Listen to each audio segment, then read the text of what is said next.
সেৱা সেতু ৱেবছাইটটোত আজিকালি যেহেতু মাটিৰ খাজনাটো অনলাইন যোগে দিব পাৰি আৰু আপোনালোকেও যদি অনলাইনত মাটিৰ খাজনা দিবলৈ ৰেজিষ্টাৰটো কৰিম বুলি ভাবিছে আৰু ৰেজিষ্টাৰ কৰোঁতে আপোনালোকে এই ভুলটো নকৰিব। যদি আপোনালোকে মাটিৰ খাজনা দিওঁতে অনলাইনত ৰেজিষ্টাৰ কৰোঁতে এই ভুলটো কৰে তেতিয়া আপোনাৰ খাজনাটো যোনটো অনলাইন খাজনা হয় সেইটো ৰিজেক্ট হোৱাৰ চান্স থাকে। তো মই অলপ দিন আগতে এজন মানুহৰ মাটিৰ খাজনা অনলাইনত দিবলৈ সেৱা সেতু ৱেবছাইটটোতে অনলাইন যোগে এপ্লাই কৰিছিলোঁ আৰু তেওঁ খাজনাটো বৰ্তমান ৰিজেক্ট হ'ল। আৰু কি কাৰণে ৰিজেক্ট হ'ল মই আপোনালোকক এই ভিডিঅ'টোতে দেখুৱাই দিছোঁ।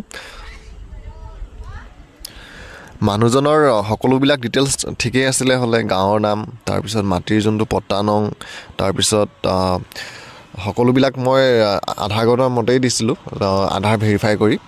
কিন্তু মানুহজনৰ খাজনাটো ৰিজেক্ট হ'ল। তো ৰিজেক্ট হোৱাৰ কাৰণটো হ'ল তেওঁৰ মাটিটো আছে দেউতাকৰ নামত আৰু খাজনাটো দিবলৈ তেওঁ এপ্লাই কৰিছিলে তেওঁ মানুহজনৰ নিজেই, অৰ্থাৎ মানুহজনৰ পিতেকে খাজনাটো দিবৰ কাৰণে ৰেজিষ্টাৰ কৰিছিলে আৰু মানুহজনৰ পিতেকে ৰেজিষ্টাৰ কৰাৰ কাৰণে তেওঁৰ যোনটো খাজনা হয় সেই খাজনাটো অনলাইন খাজনাটো ৰিজেক্ট হ'ল। তো আপোনালোকৰ যদি এনেদৰে আপোনালোকে সেৱা সেতু ৱেবছাইটৰ যোগেদি ৰেজিষ্টাৰ কৰে, ৰেজিষ্টাৰ কৰোঁতে আপোনালোকে যাৰ নামত মাটিটো আছে তেওঁৰ নামতহে আপোনালোকে ৰেজিষ্টাৰ কৰি এপ্লাই কৰিব। নহ'লে আপোনালোকৰ পিছত যোনটো অনলাইন পে'মেণ্ট কাটে সেই পইচাটো আপোনালোকৰ খাজনা দিয়াৰ আগত যিহেতু আপোনালোকে ৰেজিষ্ট্ৰেশ্যন কৰোঁতে সেৱা সেতু ৱেবছাইটত এটা চাৰ্জ কাটে, সেই চাৰ্জটো আপোনালোকৰ এনেই যাব।